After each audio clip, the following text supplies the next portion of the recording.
Okay, let's unpack this. You've probably heard about AI in your phone, maybe powering your car's navigation or even helping you draft emails. It's been a buzzword, right? A promise of convenience. Definitely. But what if I told you that by, say, mid-2025, AI is no longer just some fancy new gadget. It's profoundly shaping geopolitics. It's testing the very foundations of democracies and, well, actively redefining the balance of power between nations and even giant corporations. Yeah. It's fundamentally changing the world order, Yeah. and its ripple effects are reaching far, far beyond Silicon Valley. It's truly astonishing how rapidly AI has transitioned. I mean, from a technological frontier to a critical strategic resource, we're talking about something akin to past game changers like nuclear technology or the Yeah. space race. Right. It's no longer a question of if AI will impact global dynamics, but how profoundly it already has. So our mission today really is to distill the key insights from the comprehensive material you shared with us on this pivotal shift, specifically looking at 2024 through to mid-2025. Exactly. We're going to embark on a deep dive into the what's and, crucially, the why behind AI's rapid ascent in international affairs.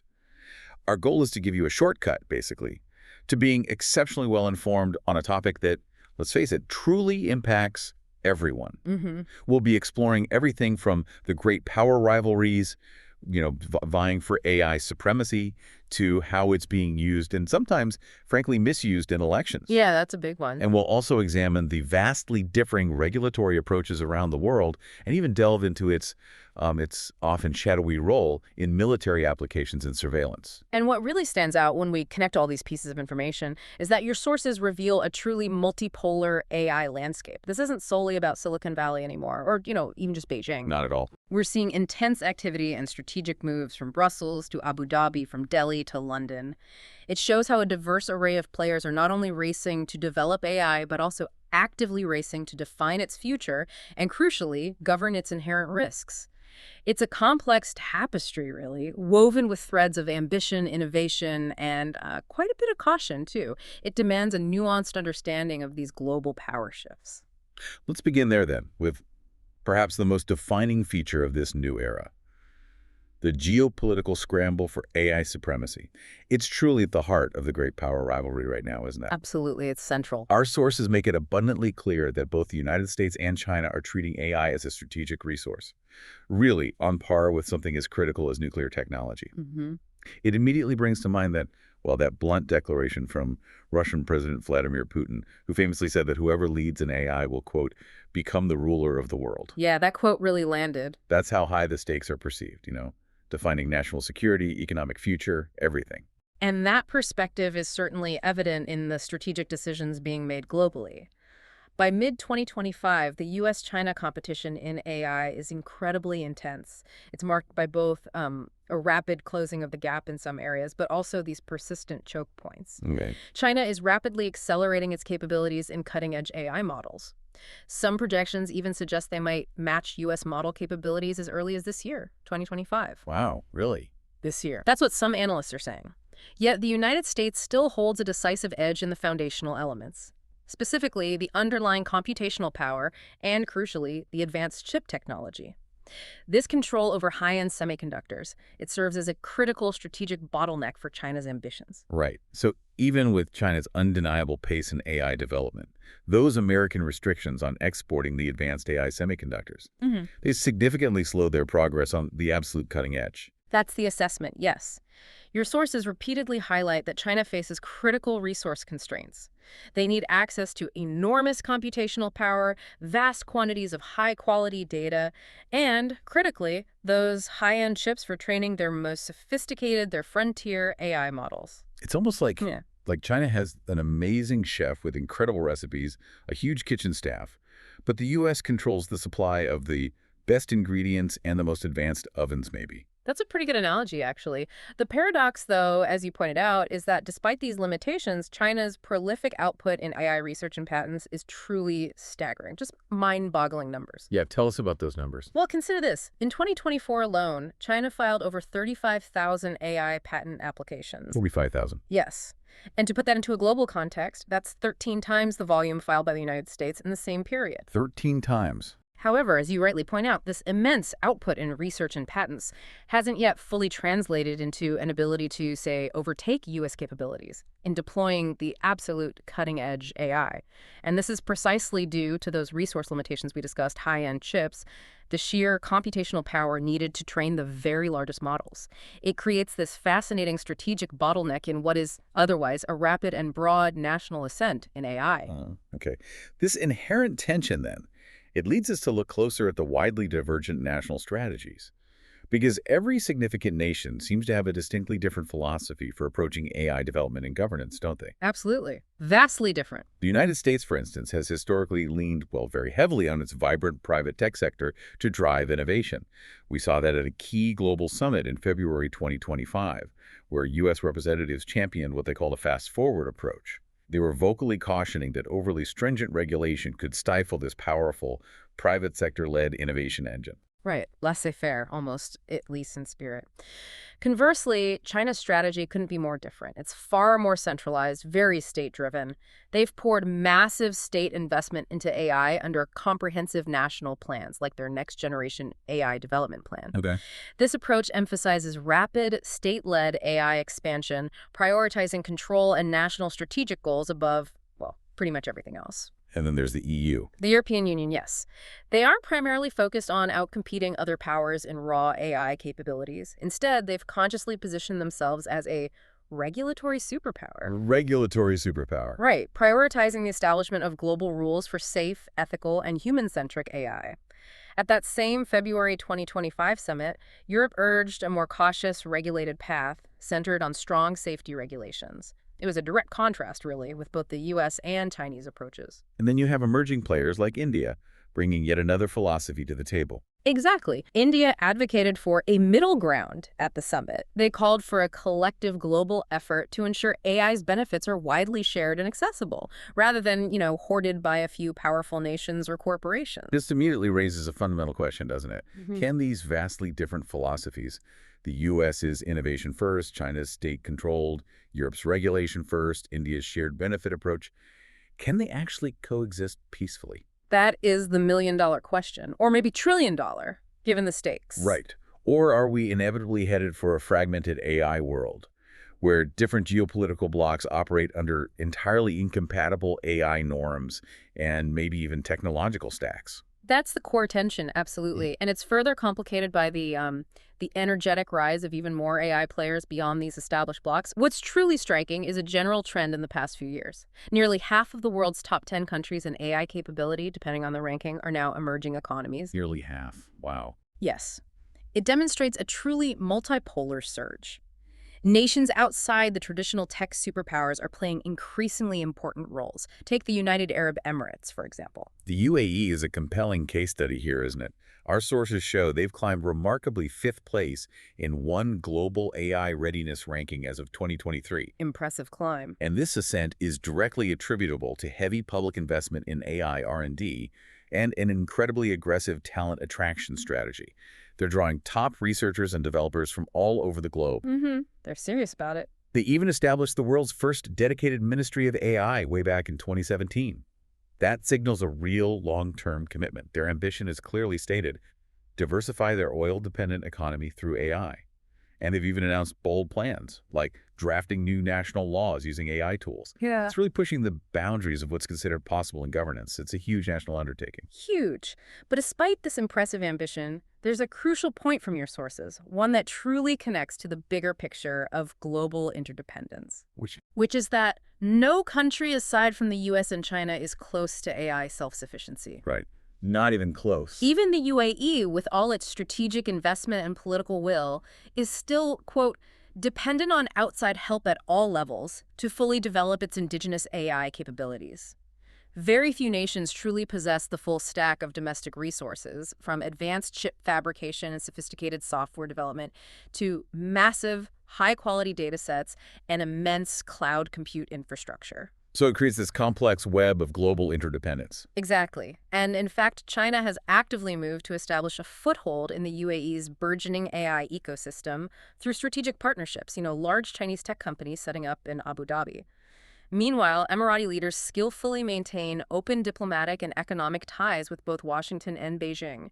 They're navigating a very delicate geopolitical balance. India is another incredibly fascinating player in this emerging landscape. They've skillfully leveraged their massive pool of skilled technical talent and robust local research capabilities to become a significant force. Very significant. Our sources note that India trains many leading researchers, thanks to its vast population and extensive education system. Plus, its tech diaspora is deeply integrated with major U.S. tech firms, many of whom have established significant R&D centers right in India. That creates a rich cross-pollination of expertise. Absolutely. And what's particularly unique about India's AI strategy is that it's notably bottom-up. It contrasts sharply with the highly centralized Chinese model or even the somewhat fragmented U.S. approach. Various Indian states actively contribute to national AI policymaking through coordination bodies, fostering localized innovation.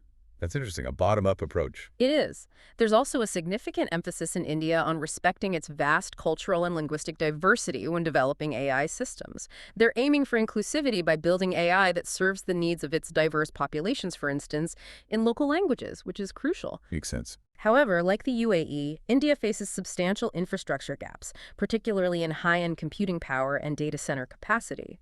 Addressing these are priority issues for them as they fundamentally impact how quickly a nation can scale its AI capabilities from research to widespread deployment. So we're witnessing this multipolar surge, creating entirely new geopolitical dynamics. It's not just the US, China, EU. Beyond the major players, countries like Japan, South Korea, Singapore, Israel, Canada, they're all contributing through specialized niches or talent, right? Exactly, often focusing on particular AI applications or research areas where they have a distinct advantage. Even smaller states are looking to punch above their weight through highly targeted strategic investments or by wielding regulatory influence. And by 2024, the UAE and India, for instance, were clearly placing heavy bets on AI, deeply integrating it into their national development strategies alongside the US, China, and the EU. It's definitely not just a two-player game anymore. It's very much a 21st century AI arms race involving complex alliances, fierce standard-setting battles, and intense global competition for talent and critical resources across many fronts simultaneously. And these strategic moves are actively shaping the global landscape. Oh, profoundly. We've observed major democratic powers coordinating sophisticated export controls on critical AI chips, with the U.S. working closely with its allies to strategically restrict China's access to these essential components. Right, the chip controls.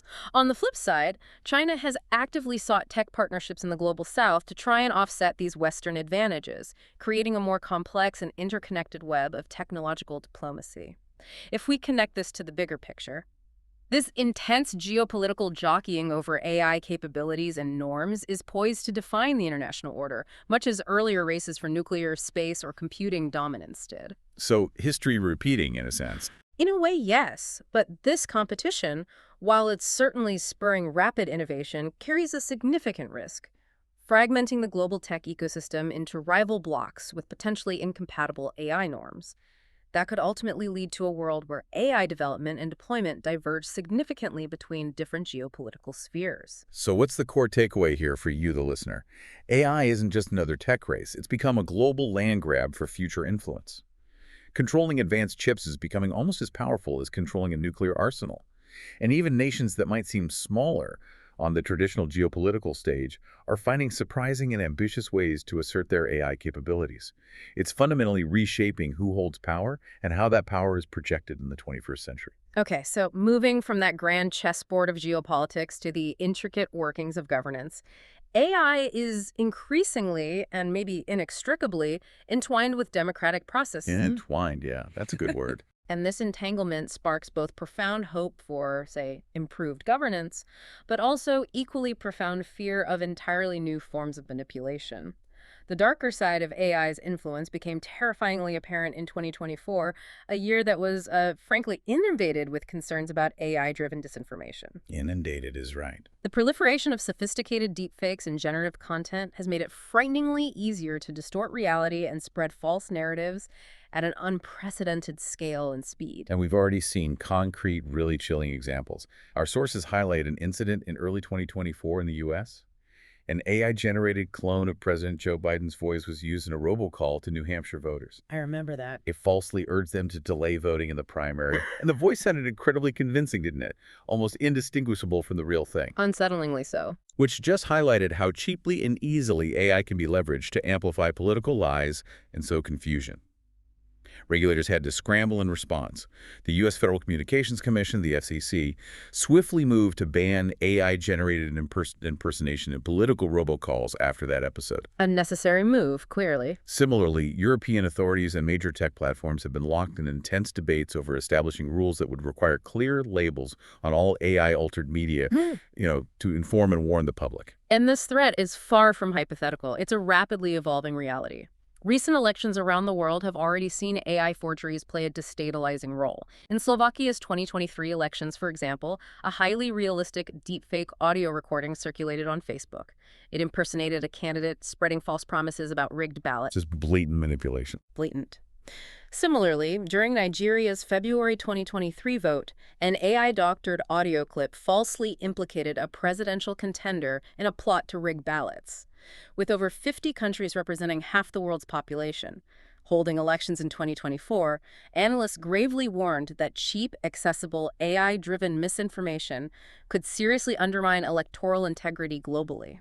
That election supercycle really put AI front and center, didn't it? It truly did. It was a critical test for democratic resilience worldwide. And beyond just the deepfakes, which grab headlines, algorithmic manipulation via AI is maybe an even more pervasive and insidious concern for democracies. That's a key point. Modern political discourse is so heavily mediated by social media and search algorithms. Yeah. As one astute observer aptly quipped, an algorithm is essentially someone's opinion embedded in code. That's a great line. Captures it perfectly. The ranking algorithms of platforms like Facebook, X, TikTok, YouTube, Google, they effectively act as automated, invisible editorial gatekeepers, silently determining what information billions of people see and don't see, and thereby shaping public perception. And this creates significant risks of algorithmic bias or even deliberate partisan manipulation. AI systems could be designed, either intentionally or maybe through unexamined biases in their training data, to feed users polarizing or false content. Content meticulously tailored to push emotional buttons and reinforce existing echo chambers. So it's about more than just a single fake video. Exactly. It's about the pervasive, subtle shaping of entire information environments. And foreign adversaries and domestic propagandists alike are increasingly harnessing AI bots on these platforms to mimic human behavior and amplify extremist messaging. The bot problem. Yeah, and the critical development here is that advances in large language models, LLMs, the kind of AI powering sophisticated chatbots like ChatGPT, have made these bots far more convincing. In the past, fake accounts might have spewed clumsy, repetitive posts. Now, generative AI allows automated trolls to produce fluent, persuasive messages at scale, making them almost indistinguishable from human interactions. That's scary. So a study in early 2024 chillingly projected that AI-driven influence campaigns would target voters on a near-daily basis in dozens of countries, using these LLM-powered bot networks. Precisely. Spreading propaganda and lies in ways that could genuinely swing election results. This rapid evolution has been likened to an arms race between AI-generated propaganda and detection efforts, and currently, detection is struggling to keep pace. It can't keep up. Experts note that while AI-generated images or videos can sometimes be flagged by, say, visual artifacts or subtle inconsistencies, there are currently no tools with meaningful success rates for reliably detecting AI-written text content. No reliable tools for text. That's a huge gap. It is, and malicious actors are proving incredibly quick to adapt. They often use slightly older or open-source AI models with fewer built-in safeguards to evade content moderation systems. So think about your own social media feed, right? How much of what you see there is subtly shaped by AI? And how much of that could potentially be designed to push your buttons or guide your opinions in a particular direction? It's a truly unsettling thought, and it's reality playing out right now. Given these realities, maintaining the integrity of elections is, understandably, a top-of-mind worry for officials worldwide. In the United States, for instance, officials braced for a veritable wave of AI fakery in the 2024 presidential race, everything from bogus videos of candidates delivering fabricated speeches to armies of deepfake social media profiles designed to mislead voters. A real concern. Europe, too, faced its own supercycle of elections, including the high-stakes 2024 European Parliament elections, amid widespread warnings that AI-driven disinformation could inflame social divisions and undermine democratic processes. So did the apocalypse happen? Well, thus far, the predicted apocalypse of AI misinformation overwhelming democracy has, fortunately, not fully materialized. By late 2024, while analysts certainly found that trust in information was eroding a serious problem in itself, outright AI hoaxes had not definitively decided major elections. Okay, that's somewhat reassuring. But the trend line remains worrying. Each year, AI content is becoming exponentially more sophisticated and more accessible to malicious actors. Democracies are only just beginning to update their campaign laws and digital regulations to catch up. Right. Policy lag. Exactly. For example, some jurisdictions, like California and France, have moved to ban or require clear labels on candidate deepfakes during election periods. That reflects a nascent but urgent regulatory response. And the EU AI Act. Yes. The EU's Draft AI Act, which we'll discuss more comprehensively in a moment, explicitly mandates disclosure when content is AI-generated in certain high-risk contexts, such as political campaigning. Social media companies have adopted piecemeal policies. Meta and Google, for instance, have begun to label some state-backed or manipulated media, but the actual enforcement of these policies remains patchy and inconsistent. It leaves significant vulnerabilities. So the platforms aren't quite there yet either. Not consistently, no. What's often overlooked in this discussion, though, is that AI's impact on democracy isn't solely negative. It has also been used constructively in political campaigns and governance. Okay, the positive side. Right. In 2024's elections, many politicians experimented with AI to engage voters more effectively or, streamline their campaign operations. Some U.S. presidential primary candidates, like Asa Hutchinson, Dean Phillips, Francis Suarez, launched AI-powered chatbots. These allowed voters to interact directly with an AI persona of the candidate, asking questions about their platform, policy positions, or campaign schedule. Huh. AI chatbox for candidates. And in a particularly surprising example, a fringe U.S. candidate even credited AI-generated emails, texts, and videos for his unexpected win in a small primary contest. It demonstrated the tool's potential to level the playing field for less resourced campaigns. That's a truly novel use case. And overseas. Overseas, the imprisoned former Prime Minister of Pakistan, Imran Khan, famously used an AI voice clone to deliver campaign speeches from his jail cell. It ensured his message could still reach supporters despite his incarceration. Wow, from jail. And in Japan, an independent candidate for Tokyo governor deployed an AI avatar to interactively answer over 8,600 voter questions, a remarkable feat that helped him stand out in an extremely crowded field. 8,600 questions. Yeah. It's impressive. Beyond these headline-grabbing examples, political parties are now routinely using AI tools for more mundane but highly impactful tasks. Things like rapidly translating speeches for diverse audiences, micro-targeting campaign messages to specific demographics, writing compelling fundraising appeals, drafting detailed policy papers, even creating synthetic media for advertisement. So real efficiencies. These innovations can certainly help broaden outreach and make campaigns more efficient. For instance, real-time AI translation allowed leaders like India's Narendra Modi to address and engage with diverse linguistic groups in their native tongues, significantly expanding his reach. These tools can also substantially reduce campaign costs and enable highly personalized voter contact, making political engagement more accessible and tailored. But there's always a but, isn't there? There usually is, and this is the crucial point. The very techniques that make campaigning more efficient can be a double-edged sword. The same chatbots and generative models that facilitate engaging interactions can, if misused, produce convincing falsehoods, amplify harmful narratives, or subtly manipulate opinions. The same tool, different purpose. Precisely. This leaves democratic societies in an urgent race to harden their information ecosystems against these evolving threats. And hardening those ecosystems means? What exactly? It means a multi-pronged effort. Improving public media literacy to help citizens discern real from fake, updating election laws to specifically address AI-driven threats, for instance, criminalizing certain deepfakes or sophisticated bot-driven astroturfing campaigns, and actively fostering new norms against algorithmic manipulation of the electorate. So education, laws, norms. Right. But as of mid-2025, policy clearly remains behind the technological curve. A key governance gap is the glaring lack of robust guardrails to ensure that AI is primarily used to strengthen democracy, maybe through better public services or enhanced civic education, rather than subverting it through new and increasingly sophisticated forms of propaganda and demagoguery. That's a challenge. And it raises a fundamental and urgent question. Yeah. Can we truly build and maintain public trust in information and democratic processes when the tools to create increasingly convincing falsehoods are becoming so accessible and sophisticated?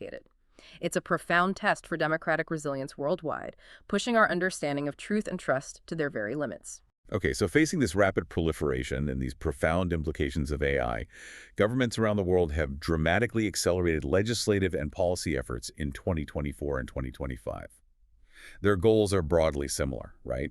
Regulate AI's impact, protect privacy, but also encourage innovation. That's the balancing act, yes. But here's the kicker. Their approaches differ markedly by jurisdiction. It creates a true regulatory labyrinth across the globe. And the most comprehensive, most ambitious framework to date has emerged from Europe, the European Union's AI Act. The EU AI Act is genuinely a landmark piece of legislation. It achieved final agreement in December 2023, making it the world's first comprehensive AI law.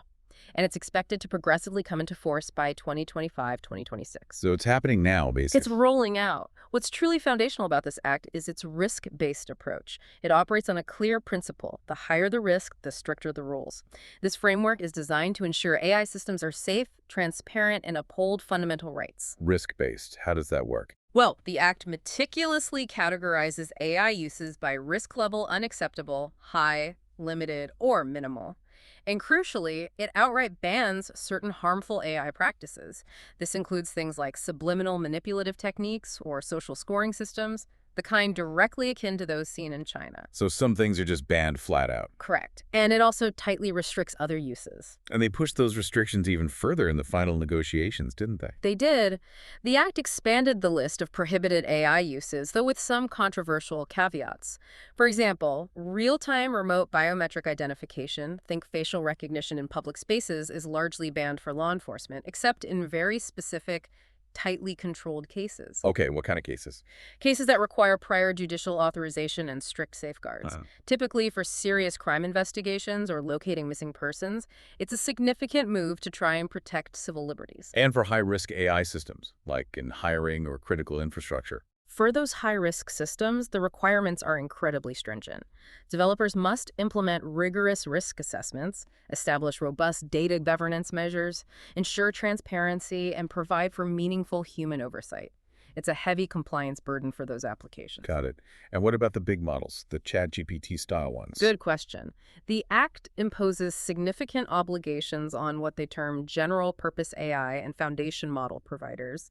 For instance, makers of powerful general-purpose AI models, like the large language models or LLMs, will have to disclose more detailed information about their training data, implement measures against the generation of unlawful content, and conduct comprehensive safety testing before deploying their models to the public. So pre-deployment checks. Essentially, yes. And the EU aims not only to mitigate AI harms within its borders, but also to set a de facto global standard, much like GDPR influenced global privacy practices. The Brussels effect. Exactly. Brussels hopes the AI Act's principles of safe and trustworthy AI will export to other jurisdictions. And we're already seeing companies worldwide beginning to adjust their AI development and deployment strategies to anticipate and comply with its prospective requirements. This is huge. It means if you're using an AI tool, especially within Europe, there's a serious comprehensive framework trying to protect you. But then the question becomes, what does this all mean for the rest of the world? Because Europe's assertive regulatory stance contrasts sharply with the more decentralized and often more hands-off approach in the United States, right? Absolutely. A very different picture in the U.S. As of mid-2025, the U.S. has no single omnibus AI law or overarching federal regulations specific to AI. Instead, it relies on a complex mix of executive actions, existing sectoral rules, and importantly, voluntary commitments from industry. Voluntary commitments. Yes. Now, in October 2023, the Biden administration did issue a sweeping executive order on safe, secure, and trustworthy AI. This introduced new standards for AI safety testing, called for federal agencies to set guidelines on AI use in critical areas, and encouraged privacy and civil rights protections in AI deployment. So there was some federal action initially. There was. For example, that executive order directed developers of frontier AI models, meaning extremely advanced models above a certain computational capability threshold, to notify and share safety test results with the federal government prior to commencing training. This was effectively a form of pre-notification and reporting for very large AI projects. It also pushed federal agencies to adopt comprehensive AI risk management frameworks and outlined principles akin to a Bill of Rights for AI, emphasizing fairness and transparency. But then came a significant pivot with a change of U.S. administration in January 2025. Right. The new leadership signaled a distinct shift towards a more deregulatory, pro-innovation philosophy. On day one, the incoming administration swiftly rescinded the October 2023 executive order. Rescinded it completely. Yes, and soon issued its own order titled Removing Barriers to American Leadership in AI, which explicitly rolled back perceived restrictions that were seen to hinder innovation and market competitiveness. So a clear change in direction. A very clear change. And this strategic shift was coupled with ambitious proposals for massive public-private investment in AI. For example, a Stargate initiative was announced, aiming to mobilize up to $500 billion for building critical AI infrastructure, like cutting-edge data centers across the country, explicitly to secure U.S. technological leadership and ensure its competitiveness against rivals like China. $500 billion, that's serious investment. Very serious. So the U.S. federal approach as of mid-2025 is clearly a patchwork. On one hand, it strongly encourages industry self-regulation and competitiveness, for example. The White House garnered voluntary commitments on AI safety from leading companies back in mid-2023, and the G7's Hiroshima AI process yielded a voluntary code of conduct for advanced AI firms. Voluntary code. Right. On the other hand, it explores targeted regulation in very specific areas, like transparency for AI-generated content, tightening export controls on AI chips, and increasing antitrust scrutiny of dominant AI-heavy tech firms. And what about the states? Are they doing anything? That's also notable. Some U.S. states have begun to pass their own AI laws, like California's 2022 law mandating bias audits for automated employment decision tools, or various state bills addressing deepfake political ads. These state-level actions effectively fill the regulatory vacuum left by Congress. So the states are stepping in. In some areas, yes. While bipartisan interest in AI governance is definitely growing in Washington, concrete, comprehensive federal legislation had not passed as of mid-2025. This makes the U.S. approach de facto reliant on executive action and industry initiatives. Okay, so EU, comprehensive, risk-based. Yep. U.S. patchwork, pro-innovation focus, some state action. What about other jurisdictions carving out their own paths? The UK, for instance. Right. The UK, post-Brexit, consciously chose not to copy the EU's stringent Prescriptive AI Act. Their 2023 AI white paper instead favored a lighter touch, pro-innovation approach. Lighter touch. Yeah. Rather than introducing a sweeping new law, it laid out general principles focusing on safety, transparency, fairness, accountability to be overseen by existing regulators in each relevant sector, like healthcare or finance. The UK also positioned itself as a global convener on AI safety. The Bletchley Park Summit. Exactly. What's truly interesting here, though, is that while the UK pursued its own distinct path, Europe was simultaneously working on a different but potentially very impactful international treaty that extended beyond the EU's borders. Another European initiative. Yes, but distinct. The UK notably hosted the first global summit on AI safety at Bletchley Park in November 2023. It brought together a diverse group of 28 countries, including the US, China, and EU members, along with leading tech companies. The summit's Bletchley Declaration was a significant diplomatic milestone. It acknowledged the potential existential risks of frontier AI and called for international collaboration on research and standards for AI safety. A diplomatic win, then. A milestone, certainly. The UK also announced the creation of an AI Safety Institute to research and mitigate the dangers posed by frontier models. Still, critics noted that the summit largely resulted in declarations without binding commitments, and the UK's domestic regulatory plan remains primarily voluntary. Okay, and that parallel European initiative you mentioned, the one distinct from the EU AI Act. Yes, that's the Council of Europe's Framework Convention on AI, Human Rights, Democracy, and the Rule of Law. Quite a title. It is. In May 2024, the Council of Europe, which is a broader human rights organization, 46 countries, distinct from the EU, adopted this landmark convention. It is, in fact, the world's first binding international AI treaty. The first binding international treaty. Correct. It opened for signature in late 2024 and requires signatories to implement national laws, ensuring AI systems respect fundamental rights and adhere to a risk-based regulation approach. It enshrines principles like human dignity, non-discrimination, transparency, privacy, accountability. And who's involved? Just Europe. Notably, the drafting involved not just European states, but observers including the US, Canada, Japan, and others. And it will be open for any country globally to sign and ratify. If widely adopted, this convention could create a foundational baseline of AI governance anchored firmly in human rights law, potentially influencing countries well beyond Europe.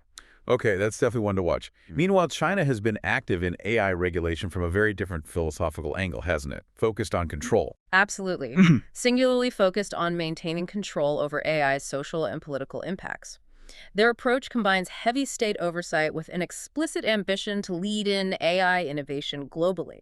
How does that play out in practice? Well, in 2023, China implemented what were truly pioneering rules on generative AI. The Cyberspace Administration of China issued regulations requiring developers of generative AI services to register with the state, to ensure their outputs explicitly reflect socialist core values, and crucially, to watermark all AI-generated content to indicate its provenance. Watermarking everything. Yes, China had already enacted a comprehensive law on dub synthesis media in January 2023, mandating clear labels on deepfakes and strictly forbidding their malicious use. Additionally, Chinese authorities strictly regulate recommendation algorithms under a 2022 policy, requiring platforms to submit detailed algorithm specifics to a government registry and giving users explicit options to turn off personalized recommendations. So tight control over algorithms and content. Very tight. These measures, while ostensibly about addressing misinformation and ensuring security, also serve a dual purpose: to censor and shape online content in strict accordance with government preferences. For example, generative AI models in China are explicitly required to be trained on state-approved data and must avoid generating any politically sensitive or harmful information. But despite this heavy hand in regulation and state control, China also harbors a truly massive innovation ambition in AI. Oh, absolutely massive. Its national AI strategy, set as early as 2017, clearly aims for China to be the premier global AI power by 2030. The government funnels enormous funding into AI startups, advanced semiconductors, AI research, while also using extensive subsidies and regulations to nurture homegrown equivalents to Western AI products and services. So they want both control and leadership. Exactly. And as a direct result, Chinese tech firms like Baidu, Alibaba, Tencent, and Huawei have filed a huge number of AI patents and rapidly rolled out their own large models, all operating under the watchful eye of regulators. Okay, let's shift again. India. You mentioned their middle ground approach earlier. How does that translate into regulation? India has adopted a distinctly cautious but industry-friendly stance. Our sources indicate that as of 2023, India hasn't proposed any blanket AI regulation, explicitly fearing that such broad legislation would stifle its burgeoning innovation ecosystem. So no big AI law from India yet. Not yet. Instead, they're focusing on creating an enabling environment, what they call the AI for All initiative. They're primarily using existing laws to address potential harms. For instance, leveraging their existing IT rules to require social media platforms to tag deepfakes or swiftly remove unlawful AI content. Using existing tools for new problems. Essentially. India did, however, enact the Digital Personal Data Protection Act in 2023, a long-awaited privacy law. That will certainly have significant implications for AI by governing data collection and processing. It includes requiring consent for the usage of personal data, though with some exceptions that could potentially cover AI training data. Okay, so privacy law is a key piece. It is. Additionally, India published a comprehensive national strategy for AI back in 2018 and has since launched numerous programs for integrating AI into governance and leveraging it for social good, focusing on areas like agriculture, language translation, healthcare. By 2025, India is also heavily investing in building its domestic AI capacity, opening specialized centers of excellence, and developing supercomputing resources. Building capacity. And Indian officials at global forums have consistently called for greater international cooperation on AI standards and emphasized inclusivity, like making AI tools readily available in India's many local languages, a challenge often overlooked by global models. Makes sense for India's diversity. And in the Middle East. the emerging AI hubs like UAE and Saudi Arabia. They're also adopting diverse but distinct approaches. The UAE, for example, released a national AI strategy aiming to be a global leader by 2031 and famously appointed the world's first minister of AI, showing that profound national commitment. The AI minister, right? They've notably adopted a sandbox approach to AI regulation. They're experimenting with AI-specific regulatory sandboxes that allow for the safe testing of AI applications in fields like healthcare and finance within controlled environments. Testing things out before making hard rules. Exactly. The UAE generally tends toward a pro-business, light regulation philosophy domestically, aiming to attract global talent and investment. But it has also shown a growing interest in broader international AI governance discussions. It has ranked highly on some global AI indices due to aggressive government support for AI adoption and innovation. And they're investing abroad, too. Yes, Abu Dhabi's investments include significant funding for AI research universities and even partnering with major foreign companies. Recent reports indicate an Emirati state fund invested directly in a cutting-edge American AI venture in 2025 to bolster domestic expertise and knowledge transfer. Okay. And Saudi Arabia. Similarly ambitious. Saudi Arabia published a comprehensive national strategy for data and AI, established a dedicated AI authority, SDAIA, and has been pouring resources into AI R&D, from ambitious smart city projects like NEOM to extensive training programs, with the explicit goal of becoming an AI leader by 2030. But there's a challenge for both of them, isn't there? Building actual sovereign capability. Absolutely. That's a critical challenge. Yeah. While they are incredibly keen on reaping AI's economic and strategic benefits, they currently face significant hurdles in building truly sovereign AI capabilities. They largely rely heavily on Western or Chinese technology and talent. It highlights a persistent policy gap in developing fully integrated local tech ecosystems from the ground up. Dependence is still a factor. A major factor, and crucially across all jurisdictions, from the most advanced to the most ambitious emerging players, there is that fundamental and universal tension we talked about. How to balance fostering rapid innovation with effectively mitigating the inherent risks of AI. The core dilemma. Right. Policymakers universally speak of ethical AI or responsible AI to try and reconcile this complex dilemma. Many governments have indeed issued soft law guidelines for ethical AI. The U.S. Department of Defense's ethical principles, Canada's directive on AI use, Singapore's model AI governance framework. These are largely non-binding but set clear expectations on issues like algorithmic bias, transparency, human accountability. Principles and guidelines. And internationally, bodies like the OECD and UNESCO have played a significant role in helping converge on high-level principles. The OECD's AI principles from 2019 were endorsed by over 60 countries. UNESCO's recommendation on AI ethics, adopted by 193 countries in 2021, lays out comprehensive values-based guidance on AI's impact on human rights, fairness, the environment. So lots of talk, lots of principles, but enforcement. That's the gap. Yeah. By mid-2025, despite all these efforts, the enforceable regulations remain mostly at national regional levels, like those comprehensive laws in the EU and China. A true, cohesive global regime for AI governance is conspicuously absent. Glaring gaps remain. Glaringly apparent. For example, there's no consensus on how to effectively govern advanced general AI if and when it achieves human-level capabilities.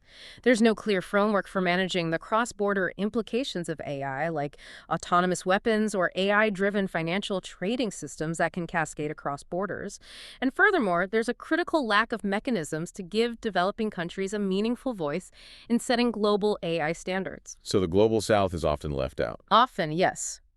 These gaps and unresolved tensions in AI governance are becoming more pronounced as the technology advances at a blistering pace, often far outstripping the speed of lawmaking processes. And it's moving too fast for the rule makers. In many ways, yes. The coming years will truly test whether comprehensive frameworks like the EU's AI Act or the Council of Europe Convention can be adopted more broadly, influencing global norms.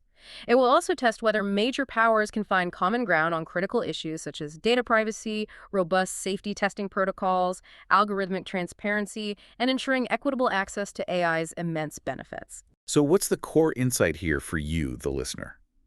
It means that depending on where you live or where an AI company operates, the rules, the safeguards, the expectations around AI are wildly different. And this sprawling patchwork approach leaves a lot of crucial questions unanswered, which is where it gets really compelling as we consider AI's darker and more challenging applications. Indeed. Artificial intelligence has rapidly become a key enabler and simultaneously a profound destabilizer in military intelligence and law enforcement domains. Militaries globally are investing heavily in AI to gain strategic and tactical advantages. And this raises incredibly difficult and urgent questions for global stability and the future of conflict. Starting with the U.S. military, they've been quite open about pursuing an AI-enabled force, haven't they? Very open, with applications ranging from highly sophisticated intelligence analysis to the development of autonomous weapon systems. And the Pentagon has made some truly bold moves here. In 2023, they launched that high-profile initiative called Replicator Replicator, yes, an ambitious plan. to field multiple thousands of attritable autonomous systems, basically low-cost, expendable drones and robotic platforms, by 2025. This initiative is explicitly aimed at countering China's numerical advantages in conventional forces. Quantity versus intelligent quantity. Right. It envisions swarms of AI-guided drones operating in the air and sea that could potentially overwhelm traditional defenses. It's a stark example of AI fueling a new arms race in unmanned warfare. U.S. defense officials have described AI as a transformative means to offset adversaries' sheer mass with intelligent mass. Networks of smart drones, sensors, decision aids that can act and react far faster than any human-driven system. And China, for its part, is equally and aggressively incorporating AI into its comprehensive military modernization efforts. The People's Liberation Army has openly tested swarm drones and is applying AI extensively for wargaming simulations, advanced cyber operations, pervasive surveillance. And they have that military-civil fusion strategy. Exactly. That's particularly impactful. It means that breakthroughs in commercial AI, like advanced image recognition or sophisticated robotics, can be quickly leveraged and integrated for defense applications. By 2025, China was reportedly deploying AI-assisted decision systems to improve command and control and actively developing autonomous vehicles for both land and undersea operations. It's not just the U.S. and China, though, is it? Not at all. Other countries, including Israel, Turkey, Russia, various European states, are likewise exploring autonomous drones or missile guidance systems heavily aided by AI. The long-standing global norm against fully autonomous weapons, often controversially dubbed killer robots, is facing increasing strain under these pressures. So the killer robots debate is heating up again. It definitely is. So far, most nations maintain that they will keep a human in the loop for any decisions involving lethal force. But as AI capabilities rapidly improve, the temptation to deploy, say, loitering munitions or defensive systems that can select and engage targets entirely on their own, that temptation is undeniably growing. And this burgeoning AI arms race, huge implications for global stability. Significant implications. Observers warn that AI-enabled weapons could fundamentally upset the delicate calculations that underpin strategic deterrence. For example, swarms of autonomous drones might pose a credible threat to nuclear arsenals or command systems, potentially eroding the crucial concept of second strike guarantees. Making preemptive strikes seem more tempting. Potentially, yes, in a crisis situation. Moreover, if an AI system misidentifies a target or acts unexpectedly, it could inadvertently spark unintended and rapid escalation, leading to conflict, the flash war scenario. And international law hasn't caught up. A major gap here is the lack of clear international law governing these systems. The United Nations Convention on Certain Conventional Weapons, CCW talks on lethal autonomous weapons, have been ongoing for years. But as of 2025, no binding agreement has been reached. Why no agreement? Well, the deadlock is largely because the U.S. and Russia, and increasingly China, oppose a complete ban on such systems, even as dozens of other states and civil society groups vehemently call for one. So the big players are resisting a ban. Exactly. Instead, in February 2023, the United States led a coalition to endorse a political declaration on responsible military AI use. It's a non-binding agreement outlining a set of best practices. As of late 2023, 47 countries had signed on, including many key NATO allies. Okay, so a non-binding declaration, what does it say? It includes crucial guidelines for ensuring human accountability, mandating rigorous testing of AI weapons, implementing robust safeguards to avoid unintended engagement, and ensuring full compliance with international humanitarian law. It emphasizes that even as AI is used for military decision support or within autonomous systems, human commanders must retain appropriate judgment and control. Trying to keep humans in charge. That's the goal. While not legally enforceable, this declaration is a significant attempt to build normative consensus and advance international norms on responsible military use of AI. NATO has similarly adopted its own AI principles, pledging adherence to international humanitarian law and maintaining meaningful human control over AI-based weapons. But declarations aren't treaties. No.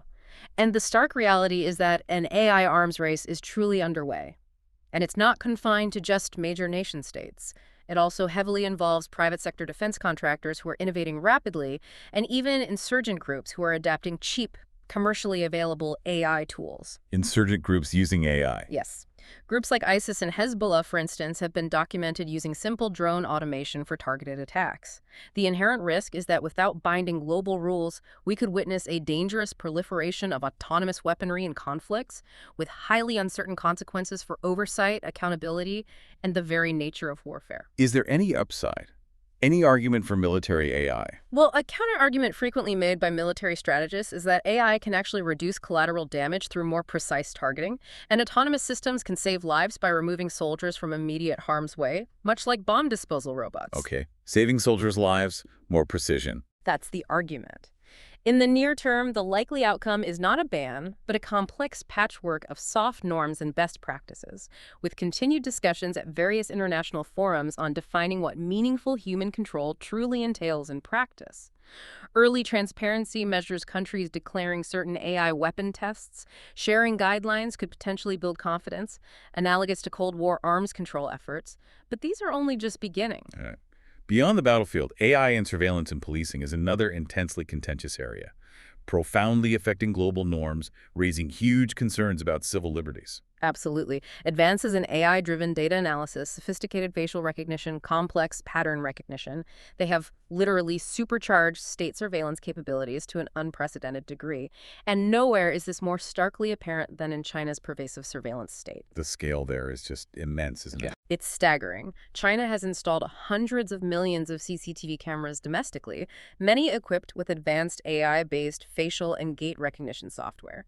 This enables real-time, comprehensive monitoring of the populace. These systems are deeply integrated with massive big data platforms, underpinning ambitious programs like the social credit system and highly predictive policing in some regions, designed to monitor and shape citizen behavior.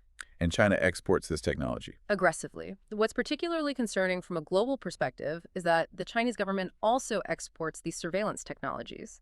By mid-2024, China had sold AI-powered surveillance systems from companies like Hikvision, Dahua, and Huawei to over 80 countries. That's far exceeding the number from US or other Western providers. 80 countries, so who's buying them?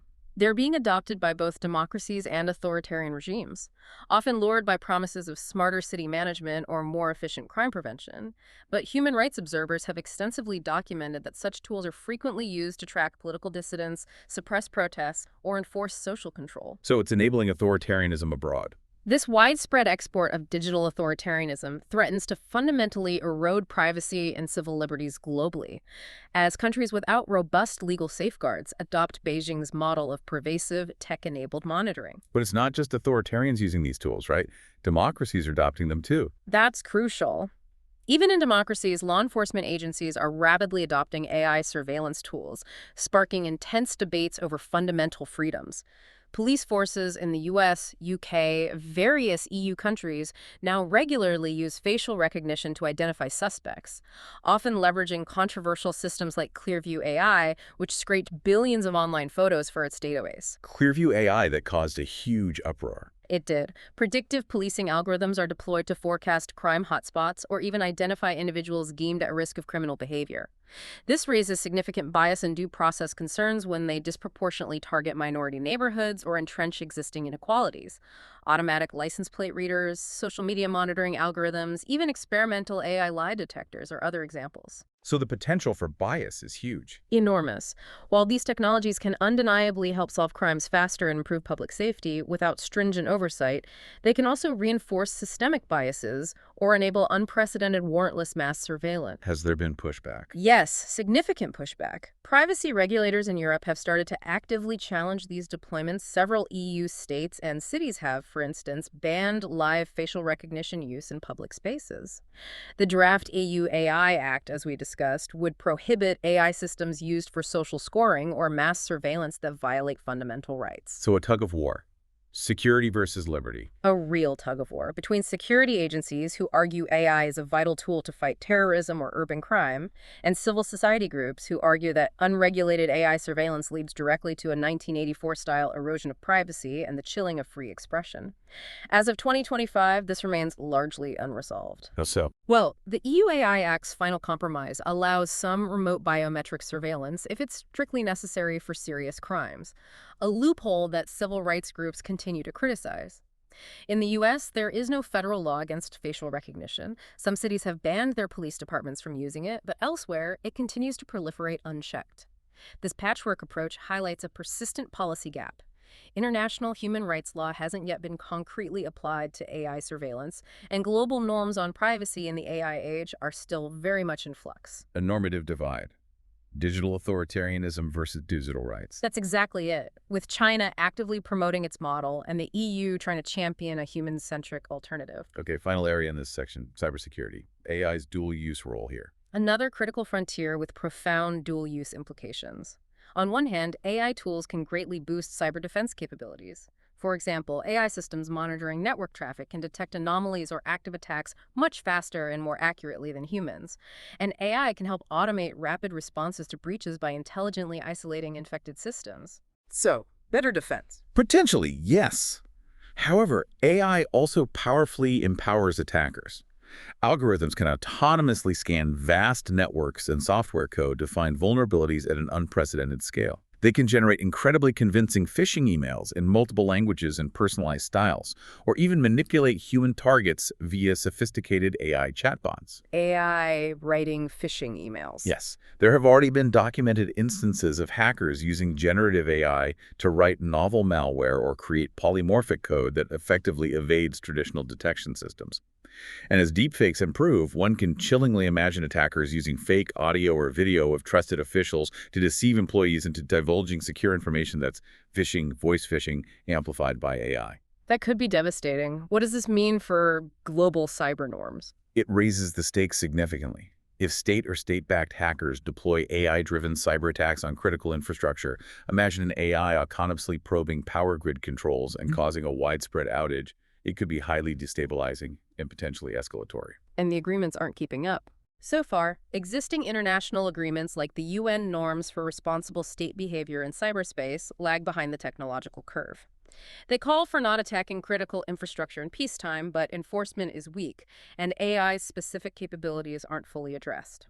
NATO and other alliances are actively studying how to counter AI-aided cyber threats while simultaneously employing AI for their own cyber defense.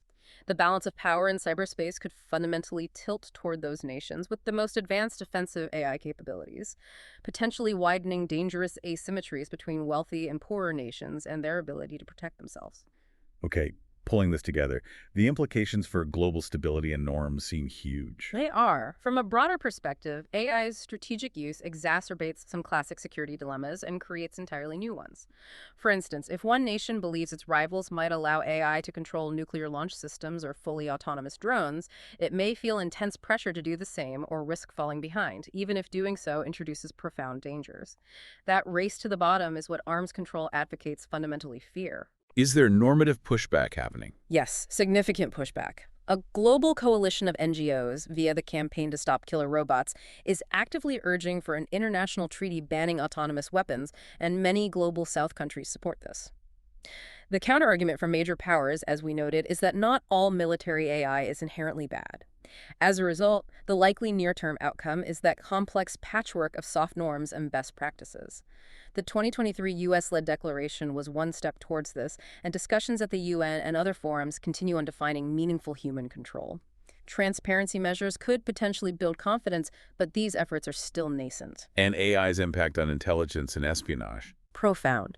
AI can analyze vast amounts of satellite imagery, intercepted communications, open source data far faster and with greater precision than human analysts. This potentially accelerates the tempo of conflict decision-making and strategic awareness. It can also generate disinformation at an unprecedented scale, which adversaries might use to sow confusion during conflicts, fake orders, fabricated diplomatic messages. This fundamentally challenges norms around truth and verification. Militaries and diplomats now contend with a fog of war made far thicker and more deceptive by AI. And the link back to democratic backsliding. In the surveillance realm, the widespread adoption of AI tools by authoritarian governments is contributing significantly to democratic backslide in some regions. With Chinese AI surveillance exports, many countries gain the capacity to monitor political opponents in public spaces comprehensively. This can entrench authoritarian rule and influence neighbors, normalizing pervasive surveillance. The pervasive lack of clear international rules means each nation largely decides how to balance security and liberty with AI, and many err towards more surveillance. That normative divide, digital authoritarianism versus digital rights, is now an integral part of the larger geopolitical competition. Which brings us back to a fundamental question. Indeed, it all raises a critical question for all of us. Can we truly manage the profound risks of AI in military and surveillance contexts without much stronger international agreements and robust verification mechanisms?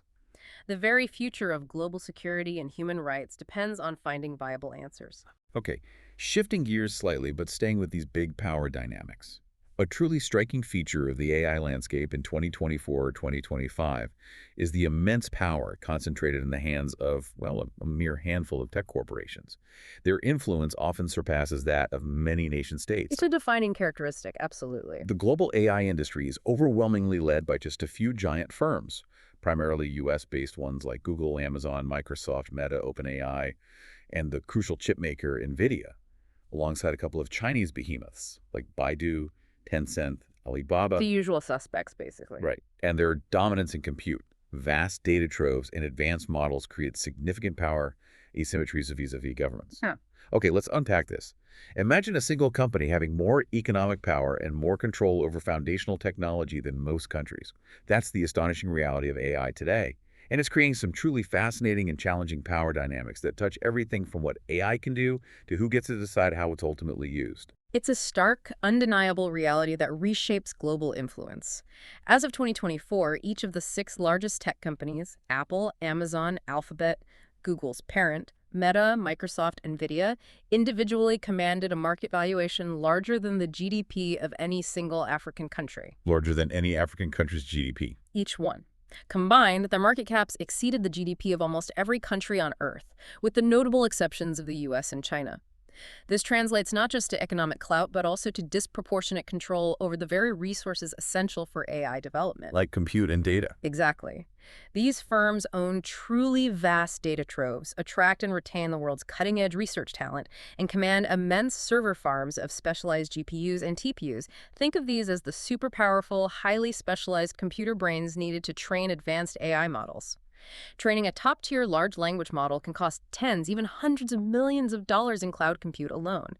That's a scale affordable only by these tech giants or the most well-funded state agencies. And the consequences of this concentration are significant, right? Like where AI actually gets developed. Profound consequences. Consequently, something like 40% of today's leading AI models are produced by US-based companies alone. Much of the world, especially the Global South, effectively plays the role of consumer rather than producer in the AI ecosystem. They largely use models and services built by these dominant tech giants, often without the indigenous capacity to create local alternatives. Which risks a new form of digital dependency. Precisely. Where countries import AI solutions that may not fully align with their local cultural context, values, or even strategic interests. As one analysis soberly noted, AI development is highly centralized in the tech hubs of the global north, leading to a skewed distribution of AI capacity worldwide and exacerbating existing global inequalities. And this concentration has implications beyond just economics, like embedded biases. Absolutely.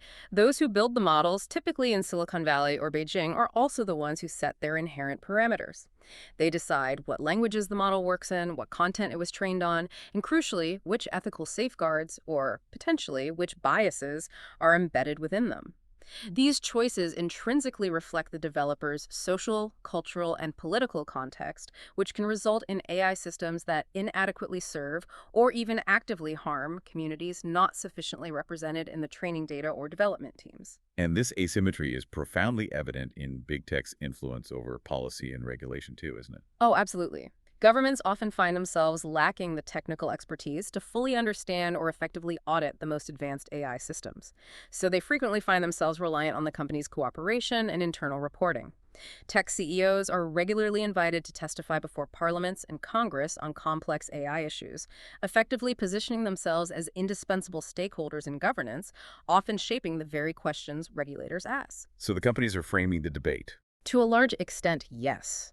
In some cases, corporate lobbying efforts have even been accused of watering down regulations. For instance, during the intense deliberations for the EU AI Act, industry groups reportedly pushed back strongly on strict obligations for general-purpose AI models, arguing such rules would hamper innovation in Europe and make the region less competitive. So policymakers face a real dilemma. A genuine dilemma. They want to curb potential AI abuses by these powerful companies, but they also desperately need those same companies to achieve their national AI ambitions and secure economic growth. It's a tightrope walk. It is.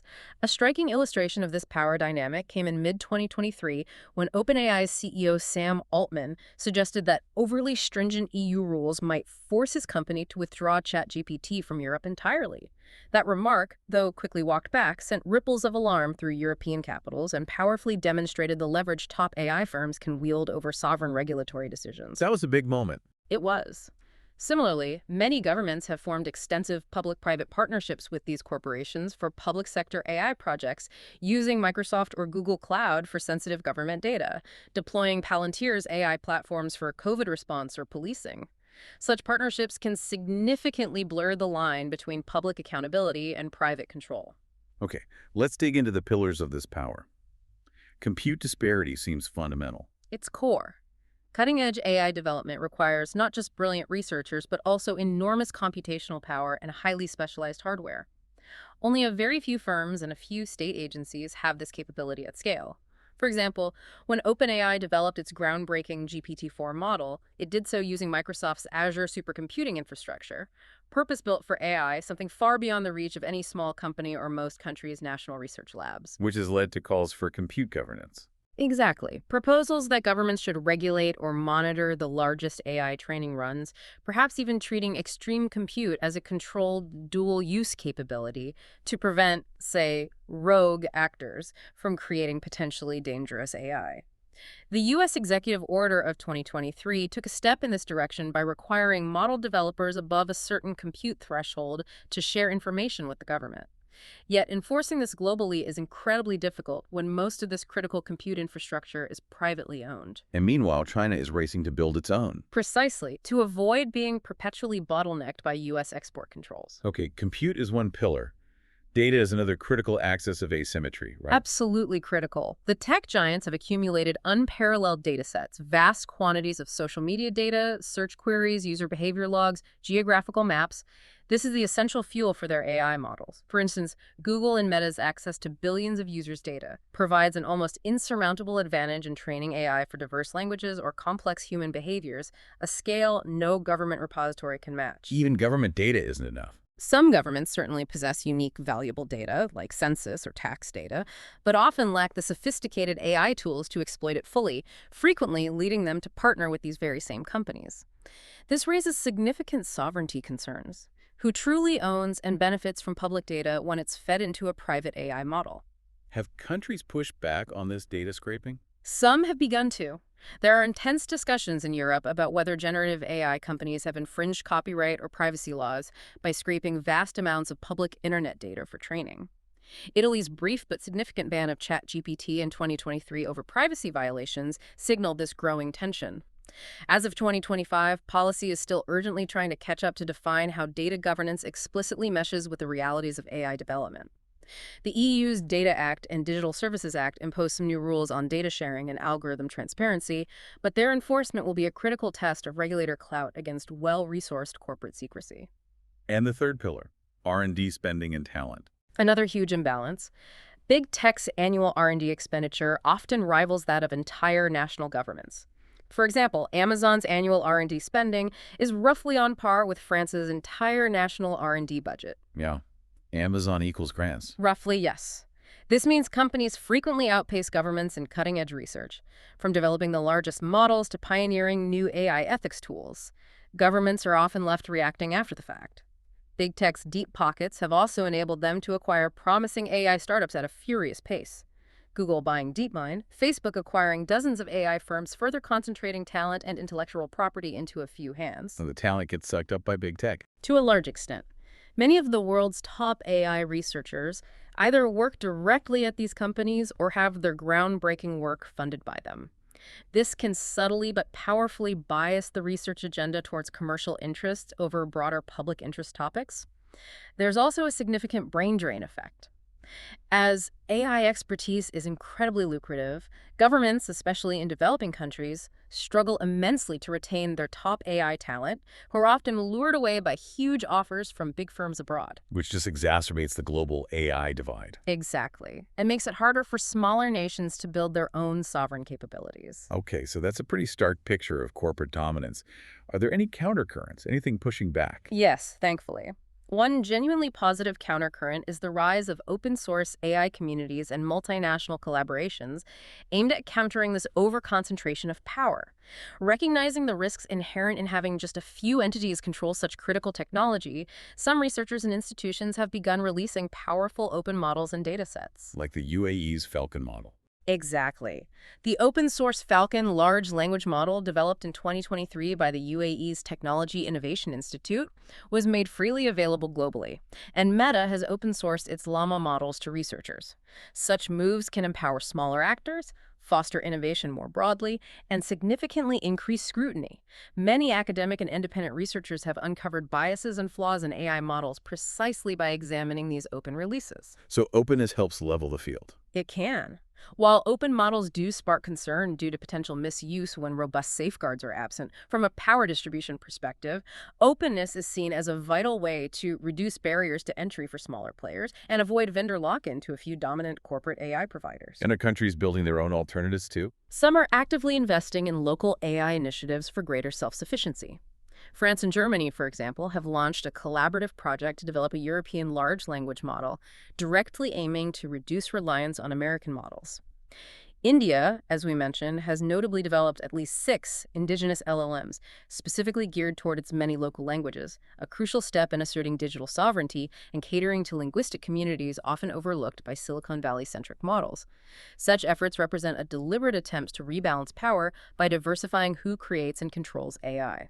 Ultimately, though, this asymmetry between corporate power and governmental oversight raises fundamental governance challenges. Who truly watches the AI tech giants? That is the central question.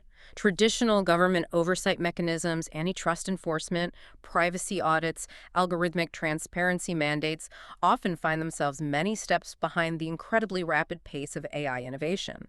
When nearly all advanced AI development happens inside highly secretive corporate labs, regulators face an acute information asymmetry. They frequently rely on the company's own reports to understand the true capabilities and risks of these complex AI systems. Which leads to calls for new institutions. Exactly. Growing proposals for entirely new institutions, such as a specialized AI regulatory agency with deep technical expertise or international watchdog organizations. The UN Secretary General in 2023 even floated the idea of an IAEA for AI, referencing the International Atomic Energy Agency model, to monitor high-risk AI globally. Has anything like that happened? By mid-2025, a UN high-level advisory body on AI had indeed been established to recommend global governance options, but notably, it has no enforcement power. No teeth. Not yet. Meanwhile, tech companies are actively and proactively trying to shape governance to preempt stricter, less favorable regulation. Leading firms have formed industry bodies, published their own AI ethics guidelines, aiming to demonstrate self-governance. Critics sometimes label these efforts as ethics washing, but they do fill some regulatory gaps where formal law is absent. So we're seeing these power tussles playing out. Increasingly intense power tussles, like the EU's AI Act threatening large fines for non-compliance, while U.S. companies aggressively lobby for more self-regulation and innovation protection. This all raises critical questions of accountability. If an AI system causes harm, say a self-driving car crashes, or an AI recruitment tool discriminates, how do we accurately attribute responsibility between the developers, the deployers, the algorithms themselves? The liability question. Precisely. Legal systems worldwide are only just beginning to grapple with this, considering updates to liability laws and the creation of new oversight bodies like an AI safety commissioner or an algorithm tribunal. So what's the core insight here for you, the listener?